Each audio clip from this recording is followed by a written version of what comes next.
Jai Hind friends, this is Harsh Pandey and I will be discussing about a very burning issue जो कि काफ़ी time से news में भी बना हुआ है और वो है बाबल मंदेब चोक पॉइंट।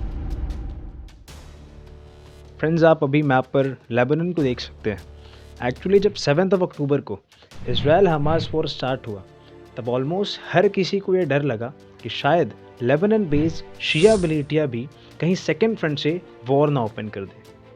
जहां इसराइल का ध्यान पूरी तरह से गाजा स्ट्रिप पर था, तभी एक दूसरे नॉन स्टेट एक्टर ने इस कॉन्फ्लिक्ट को और बढ़ा दिया by turning Red Sea into a battlefield. जी हाँ, उस दूसरे नॉन स्टेट एक्टर का नाम है Ansar Allah, better known as the हाउथीज।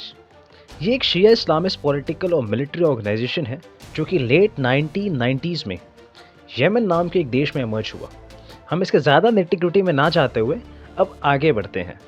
जब इसराइल और हमास के बीच वॉर स्टार्ट हुआ तब पैलेस्टीनियन के साथ सॉलिडारिटी दिखाने के लिए हाउथीज ने भी इसराइल के अगेंस्ट वॉर डिक्लेयर कर दिया और इसराइल पर कई ड्रोन्स और बैलिस्टिक मिसाइल से अटैक किया।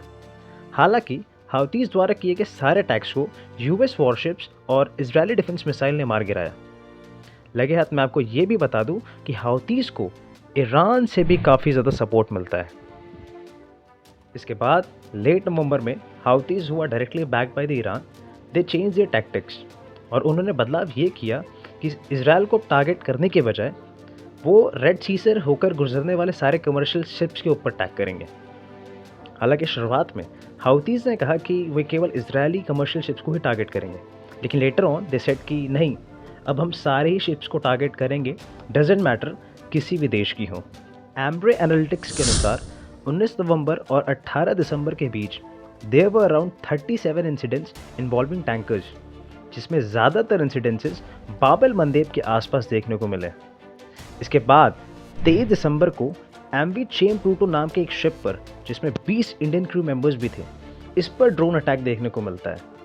और फिर इसके बाद सदर्न रेड सी में एक और शिप जिसका नाम एमवी साई बाबा है, उस पर ड्रोन स्ट्राइक्स देखने को मिले जिसमें 25 इंडियन मौजूद थे। आइए अब देखते हैं बाबल मंदेब इतना इम्पोर्टेंट क्यों है। देखिए फ्रेंड्स, बाबल मंदेब जो कि कई और नाम से भी जाना जाता है, जैसे कि gate of lamentation, gate of grief और गेट ऑफ टीयर्स, ये एक स्ट्रेट है जो कि कनेक्ट करता है रेड सी को गल्फ ऑफ एडन से and ultimately to the Indian Ocean as you can see. इसकी मैक्सिमम लेंथ अराउंड 50 किलोमीटर्स है और मिनिमम विड्थ की बात करें तो that is around 26 kilometre. Average depth की बात करें तो ये अराउंड 186 मीटर है और इसकी इसी स्ट्रैटेजिक लोकेशन के कारण ही ये चोक पॉइंट बहुत ही इंपॉर्टेंट बन जाता है for the global shipping and trade purpose. Houthis के इस बिहेवियर के बाद से नुकसान तो काफ़ी हुआ है, पर सबसे ज़्यादा अगर कोई चीज़ सफ़र कर रही है इस टाइम तो वो है ग्लोबल शिपिंग, क्योंकि 12% of the global seaborne trade जो है वो इसी स्ट्रेट से देखने को मिलता है, दैट इज़ बाबल मंदेब।